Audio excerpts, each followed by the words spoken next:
여러분, 드디어 결전의 날이 밝았습니다.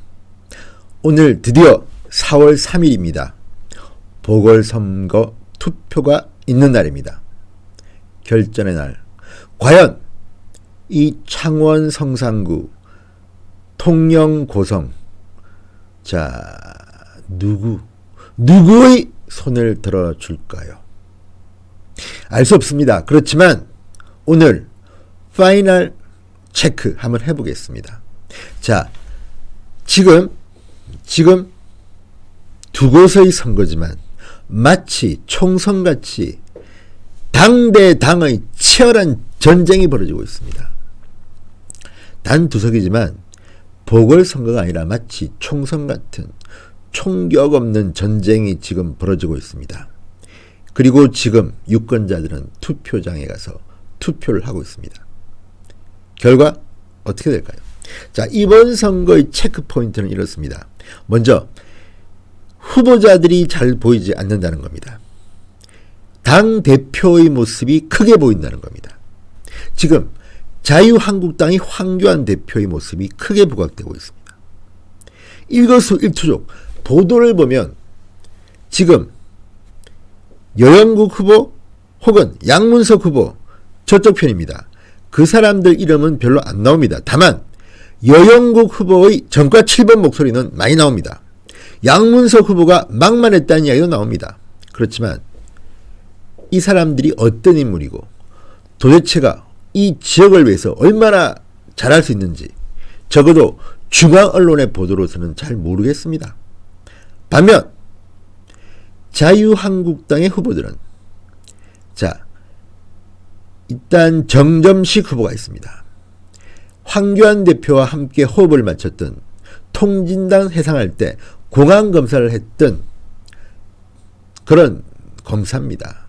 애국심이 있는 검사입니다. 그리고 또 한 명 강기훈 후보, 과거 어렵다는 창원 성산구에서 한 번 당선된 경험이 있는 만만치 않은 저력의 후보입니다. 자, 이렇게 후보들이 있습니다만 일반 국민들은, 그리고 유권자들은 물론 좀 알겠죠. 일반 국민들은 잘 모릅니다.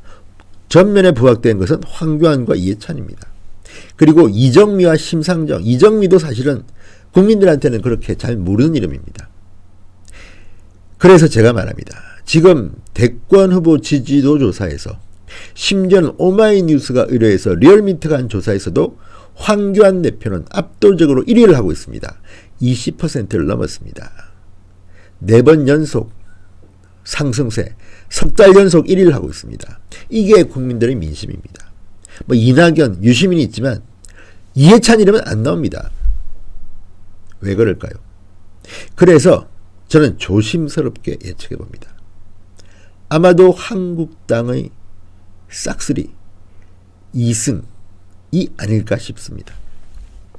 자, 지금 그 정치 신인이라고 보는 황교안, 그리고 뭐 이런 표현을 써서 그렇지만 달티 다른 이해찬, 국회의원을 해도 너무 많이 했습니다. 이게 장점이지만 단점일 수도 있습니다. 지난 전당대회 때 자유한국당은 오세훈과 황교안이 클로즈업 됐습니다. 왜 그럴까요? 신인 이미지가 있기 때문입니다. 기존 정치인에 대한 불만, 기존 정치인에 대한 실망, 이런 것들이 오히려 중진 의원보다는 신인 이미지의 이들을 선호하게 만든 것 같습니다. 반면 이해찬 대표는 좀 다릅니다. 그쪽 전당대회는 송영길, 김진표, 이해찬이 붙었는데 셋 다 경륜은 있을지 모르겠지만 국민들이 볼 때는 신선하지 않습니다. 그래서 황교안과 이해찬이 붙는다고 가정하면 저는 두 곳 다 무조건 한국당 윈. 이제 주관적인 판단입니다. 어쨌든. 자, 그리고 여론조사도 있었지만 여론조사도 크게 다르지 않습니다. 자, 그렇다면 어떤 결과가 나올까요? 어떤 결과가 나올까요? 일단 통영 고성의 경우는 뭐 여론조사도 그렇고 또 분위기도 한국당이 무난하게 넉넉한 차이로 당선될 것으로 보입니다. 정점식 후보가 양문석 후보를 안전하게 이길 것으로 보입니다. 다만 문제는 창원 성산구입니다. 쉽지 않습니다. 최근 몇 차례 선거에서 주로 저쪽 편이 당선됐고 딱 한 번 강기훈 후보, 이번에 나온 후보입니다. 당선된 적이 있습니다. 그런데 결국은 표를 나눠 가져야 되는데 민주당과 정의당이 단일화 야합을 했습니다. 비겁하게 민주당이 어떻게 여당이 5석의 야당과 단일화를 합니까? 그리고 오늘도 사진을 제가 봤습니다. 여영국 정과 7번 후보가 중간에 있고 양쪽에 이정미 대표, 이해찬 대표 손을 들고 있는데 이해찬 대표의 표정이 그리 밝지는 않습니다. 제가 볼 때는 그렇습니다. 그건 뭐 주관적인 판단 아니겠습니까? 부끄럽겠지요. 여당이라는 사람들이 변변한 후보도 못 내서 단일화에서 져서 정의당에 단일화 후보를 줬습니다.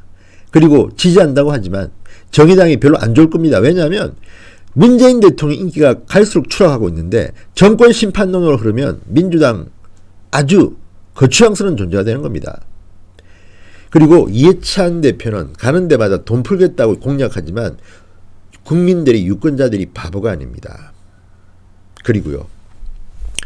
통영 고성에서도 지금 이해찬 대표가 무슨 뭐 돈을 그렇게 풀겠다고 하는데 이것도 광의의 돈 선거입니다.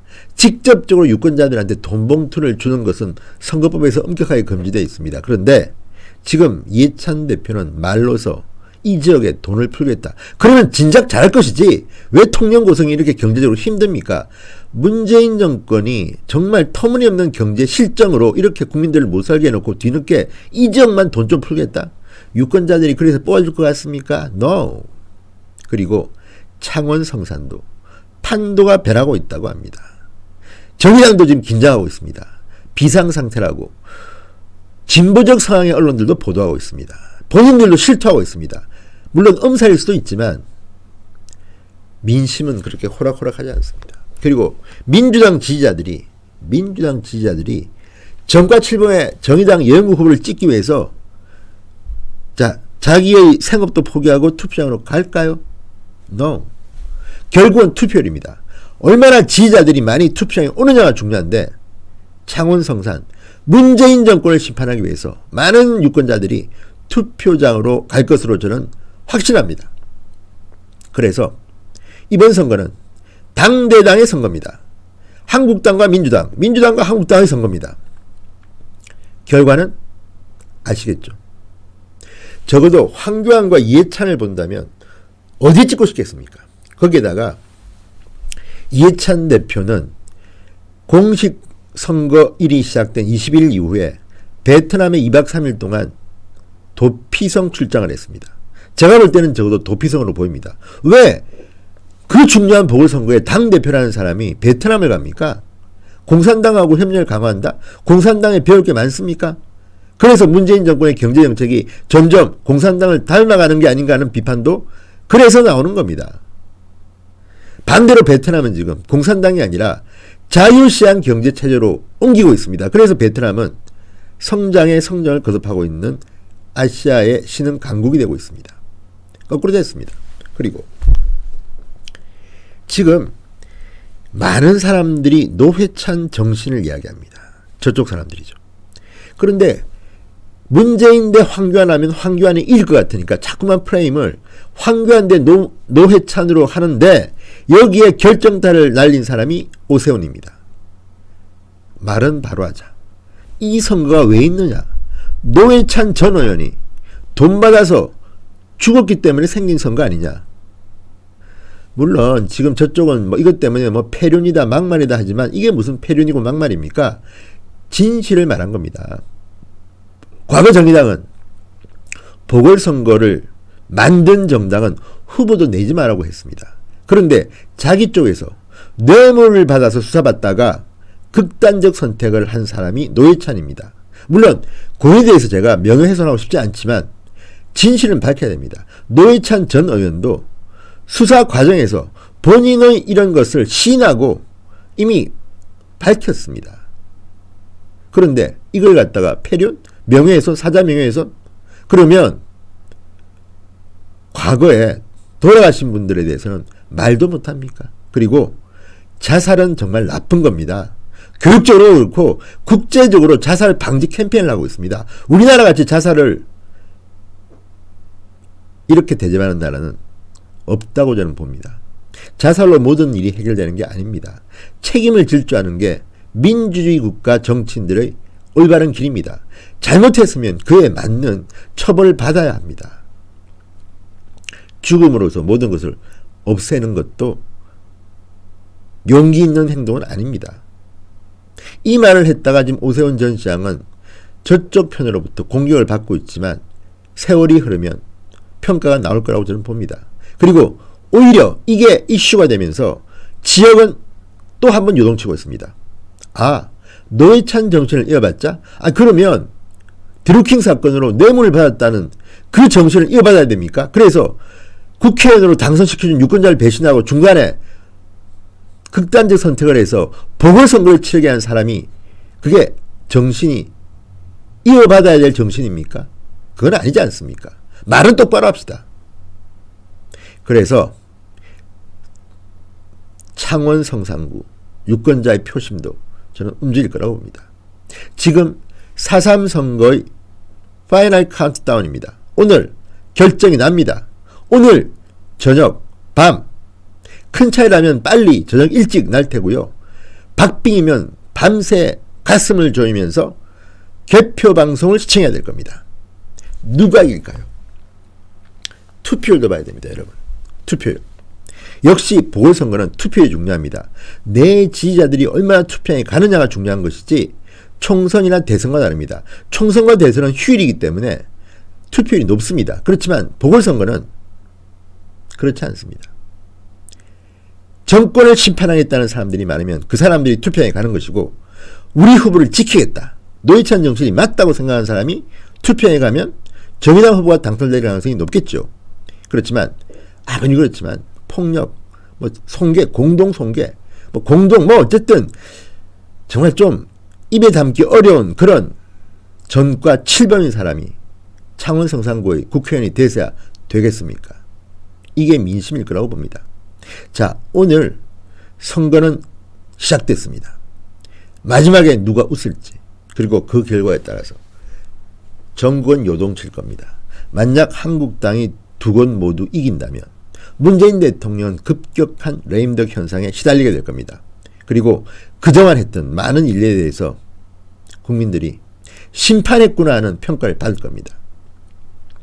두 곳밖에 안 되는 작은 보궐선거지만 당대당 선거로 지금 확대되고 있습니다. 얼마나 이슈가 없었으면 지금 저들은 황교안 대표가 축구장 간 것 가지고 그렇게 합니까? 그런데 오늘 선관위가 황교안 대표에게 이 서면 경고한 것처럼 정의당도 농구장 간 거, 농구장에서 선거운동했다 또 똑같은 서면 경고를 했다고 합니다. 피장파장입니다. 그래서 저쪽 사람들이 위선적이라는 말을 듣는 겁니다. 이런 사소한 거기에 맞게 황교안 대표나 아니 서면 경고받으면 되는 거 아닙니까? 이게 선거법 위반이라는데 후보가 날아갈 만큼 중요한 그런 게 아닙니다. 물론 잘한 건 아닙니다. 황교안 대표도 사과할 건 사과하면 됩니다. 이미 사과했습니다. 그런데 문제는 정의당은 자신들은 고고한 척 했는데 알고 보니까 농구장에서 똑같은 짓을 해서 선관위로부터 지적을 받았고 또 시범 경기긴 하지만 이미 축구장에도 가서 명함도 돌리고 했다고 합니다. 이런 사람들이 이렇게 비판을 합니까? 그리고 언론도 마찬가지입니다. 그 중요한 이슈들, 문재인 정권 심판이나 이런 것들에 대한 이슈화하기보다는 계속 자잘한 것들, 축구장 이런 것들만 계속 써댑니다. 정말 언론 환경이 너무 안 좋습니다. 그렇지만 보궐선거의 유권자들은 정의로운 선택을 할 것이라고 믿습니다. 자, 결전의 날이 밝았습니다. 오늘 4.3 투표하는 날입니다. 유권자 여러분, 누구를 찍든 간에 투표는 꼭 하십시오. 그게 민주주의를 발전시키는 지름길입니다. 진성한